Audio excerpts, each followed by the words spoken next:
Thailand is very keen to emerge as a connecting economy between Southeast Asia and South Asia. Do you fear China will trip up all these plans? Yes, India is the biggest economy among the connecting countries that are there, both in terms of the size of the economy and the market, but also in terms of looking into the new options. So I think that India is going to play an extremely important role as a connecting country.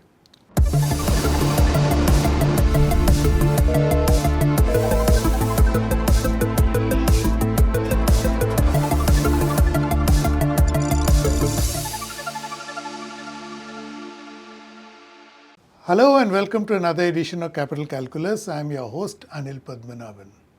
This weekend, while President Donald Trump was hogging all the headlines for the Act 2 of his tariff war, a clutch of nations has converged in Bangkok to do the exact opposite. They had got together for the 6th meeting of the leaders of BIMSTEC countries. Yes, it's a mouthful of an acronym, but BIMSTEC stands for the Bay of Bengal Initiative for Multi-Sectoral, Technological and Economic Cooperation. The member countries are broadly those that flank the Bay of Bengal. So we have Sri Lanka, India, Nepal, Bhutan, Bangladesh, Myanmar and Thailand.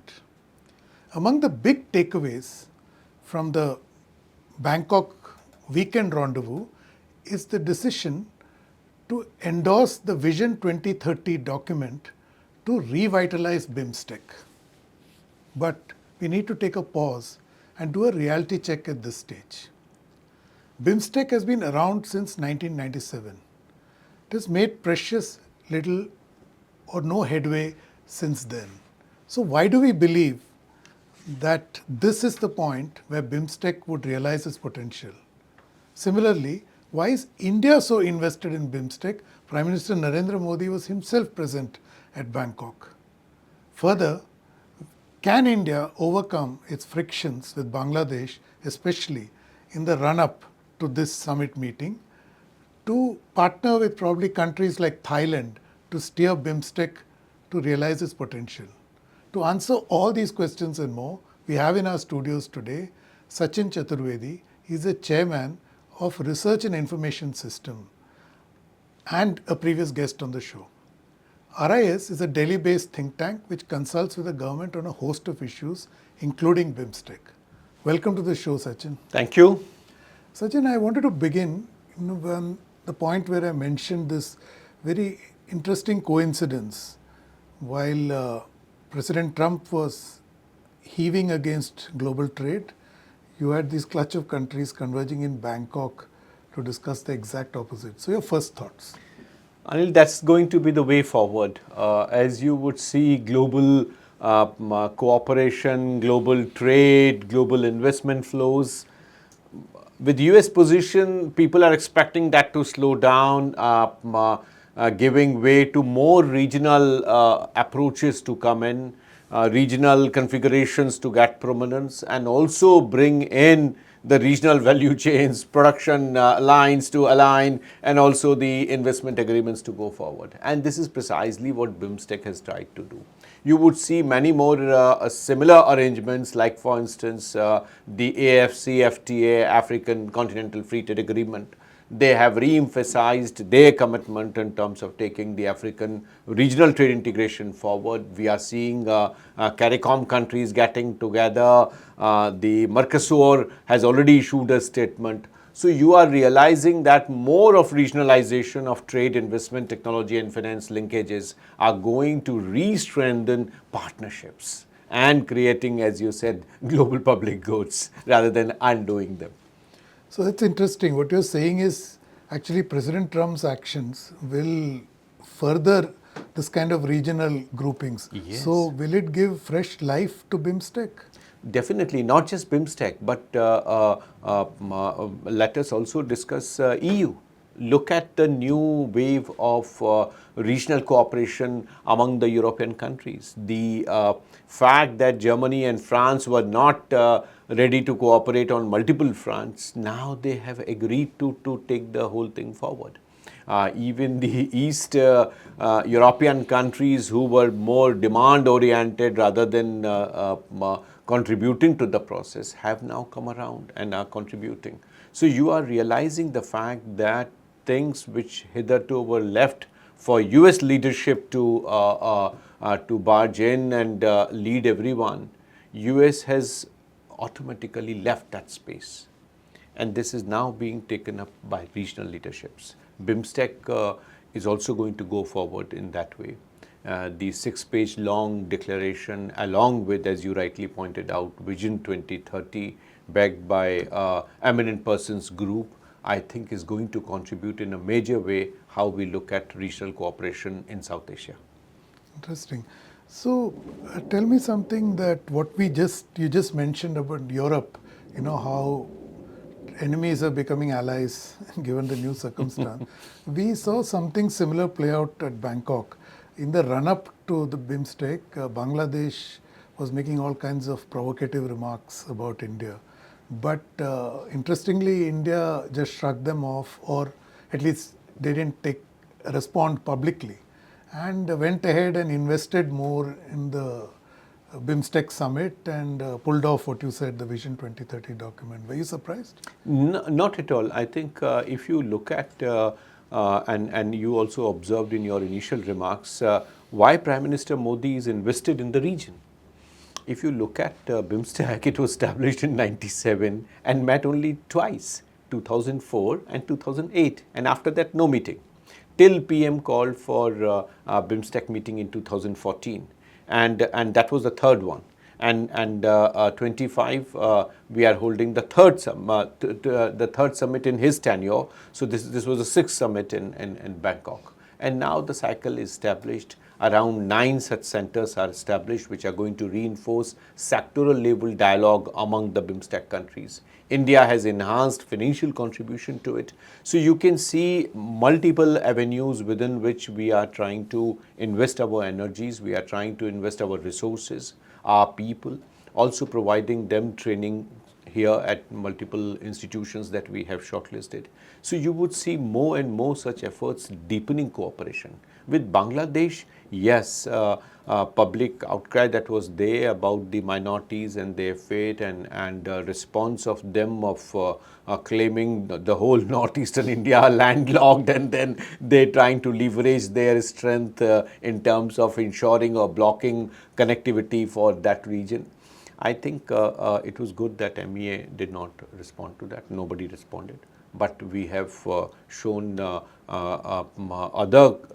linkages, particularly the trilateral highway that is coming from Thailand to Myanmar and from Myanmar to India. And now Prime Minister talked about its extension to Laos and Cambodia, bypassing Bangladesh completely, which Sheikh Hasina had proposed and PM had very sympathetically heard in terms of giving them connectivity with the trilateral highway. So trilateral highway is going to be a reality which would provide this huge connection that is there. We are also talking about leveraging Sitwe port to Machilipatnam in Tamil Nadu. So those linkages are now being strengthened within Bay of Bengal. Connectivity from Imphal to Sitwe port has already been taken care of. So you find that major projects which were stuck for long, now with the Prime Minister's meeting with junta leaders and others in Myanmar, particularly the ASEAN leadership, which is also very keen for supporting Myanmar's movement towards democracy. I think India is exploring all options in the region. Bangladesh is not the only one. Okay. But Sachin, tell me, how realistic are these ambitions given the problems in Myanmar? Almost 2/3 of the country is now controlled by rebels, including Sitwe area. So how does India then propose to actually productionize this kind of connecting highway? The good part, Anil, is that the health, education and other humanitarian assistance that India has been extending is giving good window for India to connect with those rebel groups along with the Rakhine region, and also right ahead from Sitwe to Imphal. So you find that those windows, those linkages are giving us a new opportunity to establish this partnership. Sachin, I want to come to a key aspect of BIMSTEC objective rather, Yeah. trade. Yeah. Now, the potential of these BIMSTEC countries, which many people may not know, is huge. They account for a fifth of global population, and their trade of this bloc in globally is $1.9 trillion last year. So, but intra-regional trade within BIMSTEC is only 6%. Yeah. So, can BIMSTEC in this revitalized state and given the new circumstances deliver on its potential for trade? It would be a great opportunity for us to quickly close 3 agreements which are pending. Number 1 is the free trade agreement. So the declaration calls upon countries to quickly close it with no further delay, it says, because we've really delayed it for very long. The second one, which is very important, is the emphasis on MRA, Mutual Recognition Agreement, so that our standards converge. We do not create non-tariff barriers among our countries. So we need to do away with that. And that's the second most important agreement that is there. The third, for which India has already announced setting up of maritime transport center. And this maritime transport center is going to be extremely important for the maritime transport agreement that these countries have come up with. Given the fact that Bay of Bengal has huge dependence on waterways and both inland and ocean, it is important that our shipping agreements converge with each other. Even small boats are good to take the business forward, and that's what BIMSTEC requires. Unfortunately, it was not done all this while. So these 3 agreements are going to give huge impetus to the value chains that are coming in. RIS at this point, as tasked by the Honorable Prime Minister, is doing a study on food value chains. Similar ones on textile are there. Also, you referred to this in the beginning of Trump's tariffs. You look at the way Bangladesh and Sri Lanka both are placed in that. India is far below. So the opportunity of leveraging India's position to export in these sectors, the reverse flow would start, and India would be used by these countries for export, and that gives them a huge leeway in terms of US market access. AGOA is not going to go forward. So African countries would also face a huge challenge in terms of textile exports. So I think India is very well placed now to take these new opportunities forward. Even Bangladesh and Sri Lanka would do a great service to themselves by connecting with Indian economy. But Sachin, tell me, is there a timeline for this? That's the whole problem. There is no timeline, but they are saying no further delay. So if heads of states are saying no further delay, it probably may mean that there is no delay. Okay. And I hope they would close it. So it's a moment of reckoning, as yes, I suppose so. Will Thailand's increased participation in BIMSTEC, because very visible. Yeah. They took the leadership 2 years ago, then they had to defer it because of that internal political turmoil that they went through. Yeah. Exactly. But then you had this earthquake, but they went through with it. So Thailand seems to be as invested in this as India, and Thailand is not like the other economies. It's a 500 billion economy, if I'm not mistaken. Yes, absolutely. And per capita income. Exactly. And if you see, Thailand is very keen to emerge as a connecting economy between Southeast Asia and South Asia. So they are also taking a lot of interest, and if you see declaration, you would realize it. There is greater emphasis on energy grids that are coming in. So India's emphasis and commitment for IMEC, India Middle East Europe Economic Corridor, our willingness to connect South Asia grid with GCC grid, Thailand becomes an important economy to connect these 2 grids with Southeast Asia. So energy grid is one important dimension. If Thailand allows a trilateral highway, the whole Southeast Asia would depend on Thailand as a connect economy to send goods to India if alternative routes are not to be explored and transaction costs are to be reduced. Our ability to do the local currency transactions would also reduce huge burden on or dollar dependence in the region, particularly among the ASEAN countries. So Thailand would be better off that way. The digital public infrastructure, DPI, is something where several ASEAN countries require support. Our partnership with Singapore 3 years ago has opened ways to settle down our payments within that week, and now effort by RBI and the Monetary Authority of Singapore is to settle it that very day. This has reduced the cost and has facilitated the real-time settlement for business. Most of the ASEAN countries are aiming at that market, and the size with which Indian economy is growing, they are very keen to connect. So Thailand is now embedded to this idea, and they are seeing a ready market for themselves.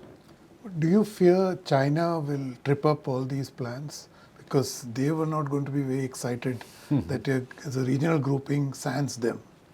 Yes, and I think if you look at China, I would come just in a minute, but it is also important, Anil, to see how much effort we are trying to make in terms of bringing in people to people connect. So the program called Bodhi that has been launched for human resource development, opening up 300 fellowships at Nalanda University and trying to bring them under this influence.